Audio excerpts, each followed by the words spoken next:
마땅히 꺼질까 걱정이 되어서 급기야 식음을 전폐하고 누웠다는 그런 고사에서 유래한 말입니다. 그런데 실제로 이런 공포증에 시달리는 사람들이 있다고 하지요. 폐쇄 공포증은 밀폐된 공간에 있지를 못하는 증상입니다. 이런 증상을 앓는 사람은 교회도 못 나옵니다. 광장 공포증은 넓은 곳에 대한 불안감과 공포입니다. 심한 경우 집 밖에 한 발자국도 나가지를 못한다고 하죠. 계단 공포증은 계단이 무너질까 계단을 오르내리지를 못하는 일입니다.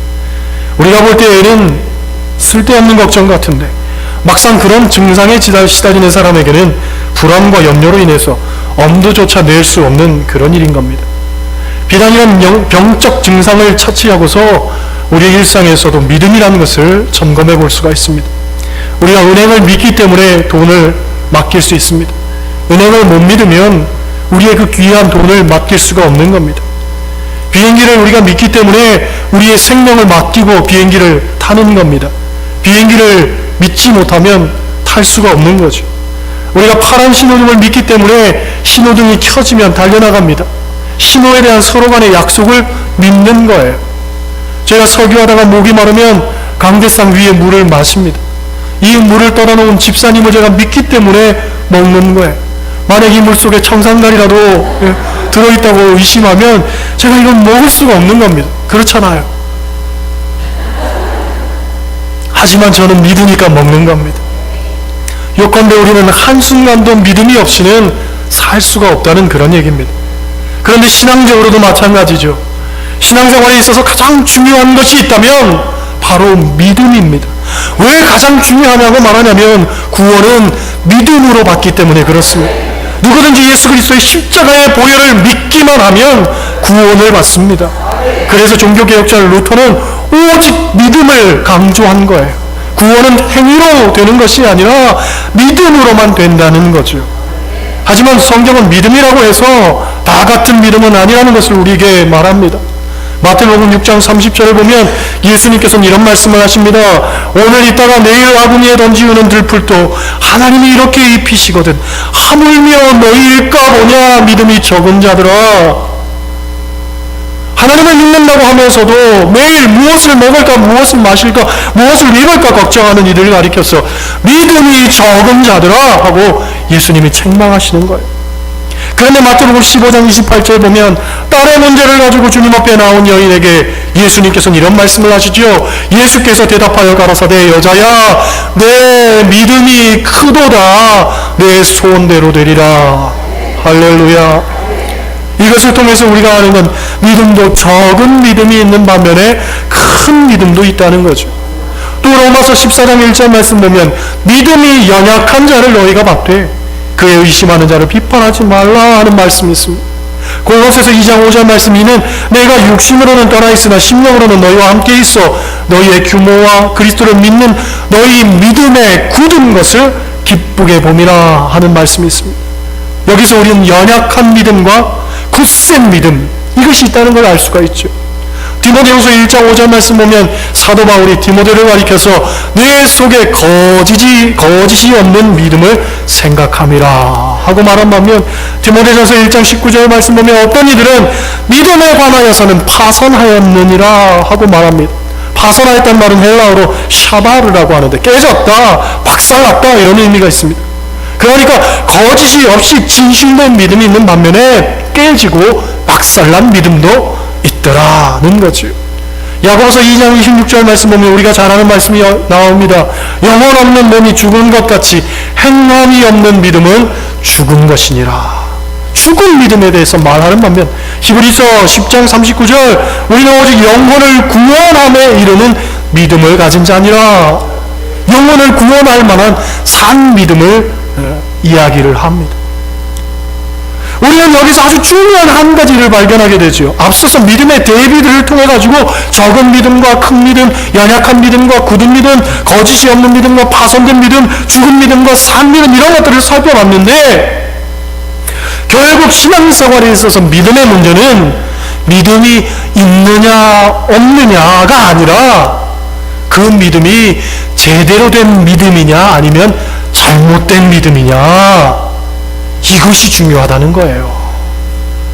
쉽게 말해서 오늘 우리가 예배하러 이곳에 나와 앉아있다는 것만으로도 일단은 여러분에게 믿음이 있는 거예요. 믿음이 있습니다. 그런데 그게 전부는 아니라는 거죠. 그 믿음이 올바른 믿음인지 아니면 그릇된 믿음인지 삼가 살펴봐야 되는 겁니다. 그릇되고 미숙한 믿음을 가지고 있으면서도 마치 바르고 성숙한 믿음인 것처럼 착각하고 살고 있다면 믿는 사람으로서 그 사람은요 지금 신앙생활 헛하고 있다는 그런 이야기입니다. 그렇잖아요. 그래서 예수님께서도 나더러 주여 주여 하는 자마다 다 천국에 들어갈 것이 아니니라 하고 말씀하신 거죠. 그렇다면 우리가 바른 믿음, 성숙한 믿음, 올바른 믿음 이걸 가지고 있어야 되는데 믿음이란 뭘까? 제대로 된 믿음이란 무엇일까? 이것에 대해서 오늘 여러분과 함께 은혜를 나누려고 합니다. 소위 이런 이야기가 있습니다. 한국만큼 성경 공부가 유행하는 나라도 없는데 한국 그리스도인만큼 성경에서 배운 것을 삶에 적용하지 않는 사람도 없다. 곧 한국의 그리스도인들은 공부는 열심히 하는데 삶에 적용을 안 한다는 거예요. 왜 그럴까? 그 이유는요, 이론만 배웠지 적용을 안 배운 거예요. 예를 들어서 저희 세대에는 영어 공부를 중학교 때부터 대학교까지 10년을 했습니다. 어떤 일을 10년 동안 줄기차게 했으면 그 분야에 있어서 전문가가 되어야 될 것 아니겠습니까? 그런데 외국인을 만나면은요, 말 한마디를 못합니다. 또 그 사람이 하는 말을요, 제대로 알아듣지도 못합니다. 그런데 놀라운 것은요, 공책에다가 쓰면은 알아보는 거예요. 예? 이해하는 거예요. 그래서 요즘 아이들에게 문법 중심의 영어가 아니라 회화 중심의 영어를 가르치고 있는데 성경 공부도 마찬가지라고 보는 거예요. 이론적인 성경 공부가 아니라 삶으로 적용할 수 있는 성경 공부를 배워야 하는데 그동안 잘못 배웠다는 거지요. 믿음도 마찬가지입니다. 여러분, 신앙에 있어서 믿음은 이론이 아닙니다. 명사가 아닙니다. 믿음은 행동입니다. 동사입니다. 믿음은 움직여야 되는 거예요. 삶을 통해서 분명하고도 구체적으로 표현될 수 있어야 되는 거예요. 그런 면에서 믿음을 살펴본다면 첫째로 믿음이란 순종이라고 이야기할 수 있어요. 따라하시겠어요? 믿음은 순종이다. 순종에는 두 가지의 의미가 있습니다. 하나는 하나님 말씀에 대한 순종이죠. 예를 들어서 누군가 저를 믿는다고 할 때에 그 사람은 구체적으로 저의 말을 믿는 거예요. 그렇죠? 나를 믿는다고 하면서도 내 말을 믿지 못한다면 그건 나를 믿는 게 아닙니다. 마찬가지로 내가 하나님을 믿는다면 하나님의 말씀을 믿는 것이고, 하나님의 말씀을 믿는다는 건 그 말씀에 순종하면서 사는 거죠. 순종에 대한 또 다른 의미는 모든 상황에 대한 순종입니다. 하나님은 합력하여서 선을 이루시는 분입니다. 지금 내 삶에 있는 축복도 형통도 감사도 하나님이 주신 것이지만 고통도 절망도 아픔도 다 하나님이 주신 거예요. 이것도 내게 유의미한 것이고 결국은 하나님의 뜻을 이루기 위한 과정이라는 것을 우리가 받아들이는 거예요. 많은 사람들이 하나님을 믿는다고 하면서도 내 기대와 다른 상황을 맞닥뜨리면 좌절하고 넘어지고 도망치려고 합니다. 그런데 그건 하나님을 믿지 못하는 것과 같아요. 하나님을 믿는 사람은 내 눈앞에 어떤 상황이 닥쳐오든 그것을 받아들이고 또 그것과 맞서 싸울 준비를 하는 거예요. 왜? 하나님 나와 함께 하시니까. 내 힘으로는 안 되지만 하나님이 함께 하시면 결국 그것을 뚫고 이겨낼 수 있기 때문에 그것을 믿고 가는 것이 믿음 아니겠습니까? 이게 바로 순종이라는 거예요. 순종. 내가 기대하고 내가 좋아하는 것들만 받아들이는 것이 아니라 내게 있어서 불편한 것들, 내 마음을 아프게 만드는 것들, 어떨 때는 앞이 캄캄한 사방에 벽이 둘러싸고 있다 할지라도 그것을 뚫고 가는 거예요. 이게 순종이란 말이죠. 두 번째로 믿음은 용기입니다. 따라하시겠어요? 믿음은 용기다. 여러분, 매사의 말씀에 순종하고 주어진 상황에 순종하는 것 용기 없이는 불가능한 일입니다. 살다 보면 믿음이 긍정적인 결과를 불러올 때도 있지만 부정적인 결과를 불러올 때가 있어요. 하지만 결과를 두려워하지 않는 것, 그 결과가 부정적 결과라 할지라도 그것 때문에 내가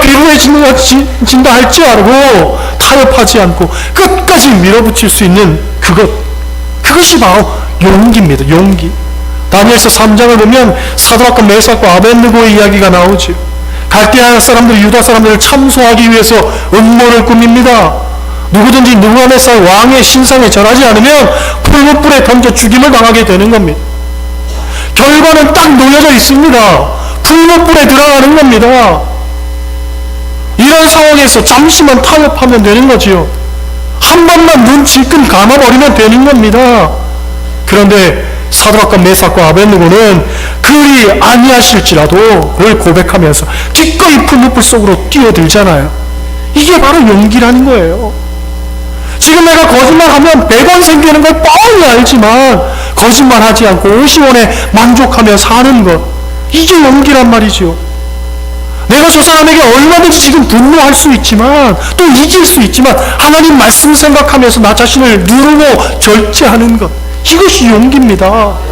분명히 상대방이 잘못했음에도 불구하고 하나님의 용서를 생각하면서 내가 자신에서 그 사람을 용서하며 나아갈 수 있는 것, 이건 용기 없이는 불가능한 일이란 말이지요.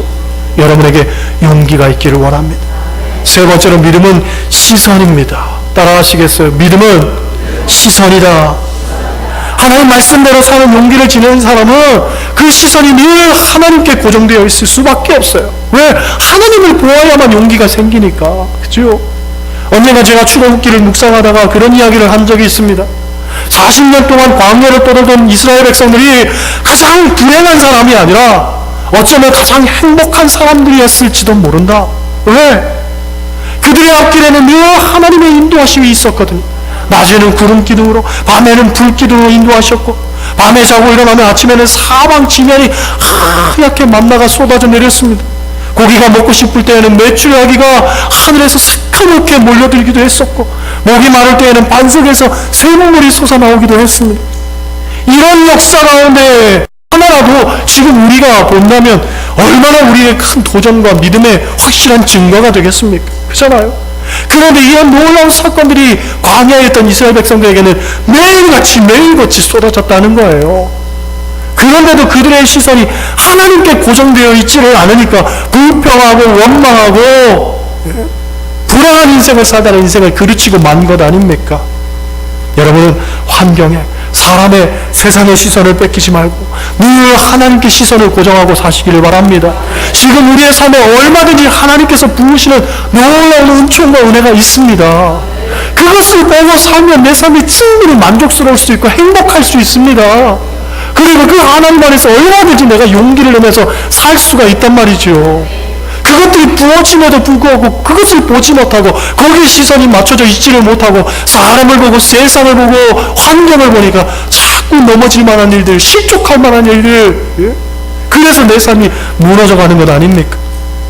네 번째로 믿음은 긍휼입니다. 긍휼. 따라하시겠어요? 믿음은 긍휼이다.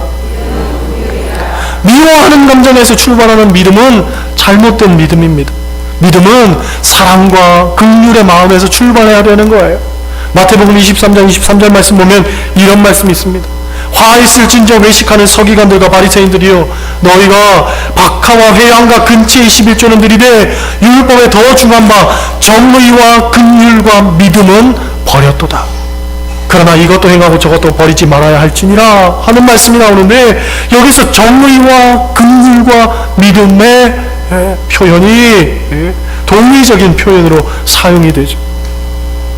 여러분, 우리 주변에서 사랑이 빠진 신념들을 보세요. 얼마나 무시무시합니까? 그렇잖아요. 고린도전서 13장 2절 3절 말씀 보면 사랑이 없는 믿음에 대해서 이런 이야기를 합니다.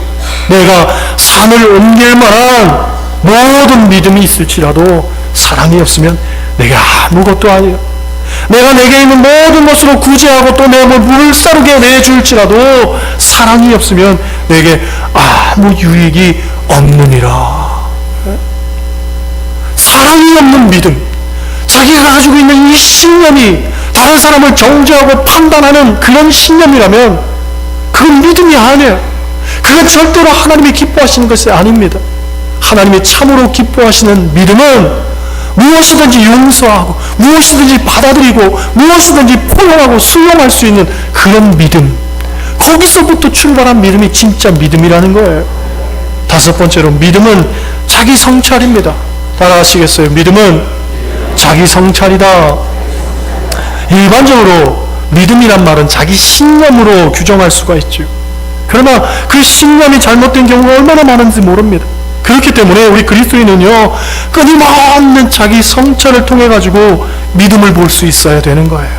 자기 성찰이 없는 믿음은 과격할 수 있을 뿐더러 정죄와 판단으로 이어질 수 있기 때문에 그렇습니다. 마가복음 7장 11절 말씀 보면 고르반 전통이 나옵니다. 고르반이란 말은 히브리어로 제물, 헌물이란 뜻을 가집니다. 그래서 하나님께 드려지는 구별된 것이라는 선한 의미와 목적을 위해서 사용된 말이 고르반입니다. 고르반하고 이야기를 하면, 선포하기만 하면 그것을 절대로 취하거나 만져서도 안 됩니다. 왜냐하면 그건 하나님 것이니까. 예를 들어서 여기 종이 있는데 이것 고르반 하면 이건 하나님의 것입니다. 이것을 선포한 순간부터 하나님의 것이 된 거예요. 그런데 이 좋은 의미와 좋은 취지에서 시작된 고르반이 나중에는요, 부모와 채무자의 관계에서 악용이 된 겁니다. 예를 들어서 부모를 봉양해야 되는 어떤 의무가 자식에게 있는 건 아닙니까? 그런데 어떤 사람이 그 부모를 제대로 봉양하지를 못해요. 그래서 사람들이 책망하지요. 너는 왜 부모님 똑바로 모시지 못하냐? 하고 이야기했을 때 이 사람이 우리 부모님은 고르반했습니다 하면 하나님께 드렸다는 거예요. 그러니까 알아서 하나님께서 우리 부모님을 잘 해결해 주실 거니까 나는 상관없습니다. 이런 말도 안 되는 일에 고르반이 사용이 된 거예요. 예를 들어서 채무자에게 내가 갚을 것이 있습니다. 채무자가 집안에 들이닥쳤어요. 가만히 보니까 이 종이 좋습니다. 빚을 탕감할 만한 것이 돼요. 그래서 이 채무자가 이걸 가져가려고 하는 그 순간 이 사람이요, 고르반 합니다. 고르반. 그러면 채무자도 건들지를 못해. 왜? 하나님의 것이니까. 내가 마땅히 갚아야 될 것을 갚지 않는 거예요. 내가 사람들과의 관계 속에서 해결해야 되는 문제를 해결하지 않는 거예요. 그러고서는 무조건 고르반만 이야기를 하는 겁니다. 얼마나 한심스러운 일에 하나님의 이름이 악용이 되고 도용이 되었습니까? 가만히 보면 우리 주변에서도 그런 일들이 허다하게 벌어진단 말이죠. 하나님의 이름을 앞세워서 내가 해야 할 역할들을 하지를 않는 거예요. 내가 마땅히 갚아야 될 것을 갚지를 않는 거예요. 우리의 믿음과 삶의 모습들이 완전히 괴리가 있는 거죠. 그러니까 세상 사람들이 기독교인들을 가리켜서 개독교인들을 이야기하면서 손가락질하고 비난하고 비판하는 것 아닙니까? 믿음이라는 건 삶을 통해 가지고 연결이 돼야 된단 말이에요. 특별히 자기 성찰을 통해서 끊임없이 내가 바르게 살고 있는지, 내 믿음은 똑바로 된 믿음인지, 내가 지금 신앙생활 제대로 하고 있는지, 하나님이 기뻐하시는 삶을 살고 있는지, 할렐루야, 이것을 스스로 성찰해 봐야 되는 겁니다. 그런 면에서 여섯 번째, 믿음은 내려놓음입니다. 내려놓음. 믿음은 진리를 위해서 참된 것을 구하는 것 아닙니까? 그렇죠? 거짓된 것, 헛된 것을 구하지 않는 거예요. 때문에 이것이 참이라고 생각하는 그 순간 거짓된 것, 헛된 것, 이것은요 얼마든지 내가 내려놓을 수 있어야 되는 거예요. 얼마든지 내가 포기할 수 있어야 된다는 거예요. 빌립보서 3장 4절로 9절 말씀 보면 사도 바울이 이런 고백을 하죠. 내가 그리스도를 아는 지식이 가장 고상한 것으로 깨달았다. 그래서 그것을 고상한 것으로 받아들였을 때 자기가 갖고 있던 모든 세상적인 것들은 배설물과 같이 여겼노라. 다 버렸다는 거예요. 여러분, 우리 그리스도인은 말씀을 들을 때 잘 들어야 되겠지만 잘 듣고 난 다음에는 빨리 고쳐야 됩니다. 빨리 버릴 것은 버려야 됩니다. 그것을 잘 해야 되는 거예요. 믿음이라는 것은 내가 가지고 있는 어떤 신념을 고수하며 가는 게 아니라, 참된 믿음은요, 내가 잘못됐다는 것을 깨달았을 때에 빨리 그것을 또 포기할 줄 알고, 버릴 줄 알고, 수정할 줄 알고, 보완할 줄 아는 게 진짜 믿음이란 말이죠. 그렇잖아요. 믿음이 있노라 하면서도요, 전혀 달라지지 않는 분들이 있습니다. 믿음이 있노라 하면서도 자기 믿음만을 다른 사람들에게 강요하는 사람들이 있습니다. 어떻게 하든지 자기 신념만 관철시키려고 하지 자기는 변하지 않아요. 달라지지 않아요. 조금의 양보도 없어요. 포용도 없어요. 희생도 없어요. 얼마나 안타까운 일입니까? 언젠가 제가 상담했던 두 부부에 대한 이야기를 했지만, 부부가 서로 고쳐가기 위해서는요, 한 사람만의 헌신과 한 사람만의 희생은 있을 수 없어요. 서로 양보해야 되는 거예요. 이상적인 양보는요, 남편이 5를 양보하면 아내도 5를 양보하는 거예요. 그죠? 50대 50에서 만나는 게 가장 이상적이죠. 하지만 그런 관계는 거의 찾아볼 수 없습니다. 그래서 한 사람이 더 많이 양보합니다. 70을 양보하면 한 사람은요 30을 양보하는 거예요. 그죠? 더 사랑하는 마음 갖고 80을 양보하면 20을 양보하고, 90을 양보하면 그래도 10은 양보해야 되는 거예요. 그런데 제가 상담했던 부부의 아내가 얼마나 자기 신념이 대단한지 말이죠. 단 1도 양보를 안 하는 거예요. 남편이 99를 양보할 테니까 1만 양보하라고 해도 그 1조차도 양보하지 않는 거예요. 그건 믿음이 아닙니다. 믿음. 진짜 믿음은 내가 2를 양보하는 게 믿음이 아니라 얼마든지 내가 50도 양보할 수 있고, 60도 양보할 수 있고, 80도 양보할 수 있고, 90도 양보할 수 있고. 할렐루야. 물론 그것이 내가 성품이 좋아서, 인격이 좋아서, 내가 됨됨이가 좋기 때문에 그런 것은 아닙니다. 이것이 말씀에 비추어서 하나님의 은혜를 받았기 때문에, 내가 하나님의 사랑을 받았기 때문에 나타나는 결과죠. 그게 진짜 믿음이죠. 마지막으로 믿음은요, 하나됨입니다. 따라하시겠어요? 믿음은 하나됨이다. 믿음도 결국은 분쟁과 분열을 위한 도구가 아니라 하나됨을 위한 도구거든요. 믿음이 있노라 하면서도 그 사람이 있는 그곳에 자꾸 분쟁과 분열과 반목과 갈등의 골이 깊어진다면 그건 진짜 믿음이라고 보기 힘듭니다. 참된 믿음은요, 서로가 서로를 아우를 수 있고, 보듬을 수 있고, 하나 될 수 있고, 손에 손을 맞잡고 나아갈 수 있게 되는 거예요. 그게 진짜 믿음 아닙니까? 그래서 성령의 역사가 나타나는 그곳에는요, 항상 하나됨이 있는 거예요. 치유가 있고, 회복이 있고, 용서가 있고, 서로 간의 분명한 목적들이 하나로 엮여져 가는 것이지, 팽팽하게 서로 갈라지고 갈등하고 분열된다면 이건 성령의 역사가 아니란 말이지요. 결국 그것은 믿음이 아니라는 거예요. 여러분의 믿음은 어떻습니까? 믿음 없는 것이 문제가 아니라 잘못된 믿음이 문제란 말이죠. 왜곡된 믿음이 문제란 말이죠. 수많은 편견으로 똘똘 뭉쳐진, 자기 왜곡으로 그렇게 뭉쳐진 믿음이 문제란 말이죠. 이 믿음이 깨어지기를 원합니다. 그 믿음이 달라지기를 원합니다. 끊임없이 하나님 안에서 나 자신을 성찰해보고 나의 믿음을 돌아보면서 정말 하나님이 참으로 기뻐하시는 믿음은 무엇이며 하나님이 우리를 통해서 행하시는 일들은 무엇일까 늘 기도하며 고민하는 여러분 되시기를 바라고, 그리고 그 믿음, 참 믿음 갖고 하나님께 나아가시기를 바랍니다. 오늘 본문은 분명히 우리에게 이야기합니다. 믿음이 없이는 하나님을 기쁘시게 하지 못한다. 그런데 잘못된 믿음이 아니라 이 믿음은 진짜 하나님이 인정하시는 믿음, 하나님이 참되게 보시는 믿음, 그 믿음입니다. 그 믿음은 무엇이냐? 오늘 본문은 한마디로 이야기하지요. 하나님께 나아가는 자는 반드시 그가 계신 것과 또한 그가 자기를 찾는 자들에게 상 주시는 이심을 믿어야 할지니라. 하나님 살아계십니다. 이것을 믿는 믿음, 그리고 하나님께서 저 천국을 예비하시고 우리에게 상 주신다는 것, 그것을 믿는 믿음, 거기서부터 우리의 믿음이 출발한다는 거죠. 이런 믿음이 여러분에게 있기를 주님의 이름으로 간절히 축원합니다. 기도하시겠어요?